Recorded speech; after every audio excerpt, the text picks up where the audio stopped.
there is a benefit in teaching in English. See, now since I am talking in English, I am telling like ZR method we can study in two ways. One way is to study like debit side we should put these three items, credit side we should put these items. Memorize this 5 minutes. There is one way to study. Another way is understanding logically. This is how each of I am being very very polite and respectful.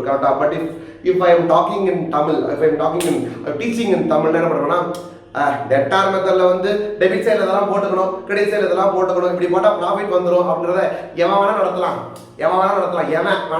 அப்படின்ற மாதிரி விட்டு அப்படின்னா என்னது controversy ஆயிரும். இப்போ நான் இங்கிலீஷ்ல வந்து anybody can teach, put this in debit side, put this in credit side, எனிபடின்னு ஆயிருது. அதனால வந்துட்டு அந்த ரெஸ்பெக்ட் எல்லாம் வந்து கொடுக்கலையா அப்படின்றது வந்து அப்படியே கேமோஃப்ளேஜ் ஆகி அப்படியே வந்து மறந்து போயிருது. அதனால வந்துட்டு இங்கிலீஷ்ல பேசுறதுல there is an advantage.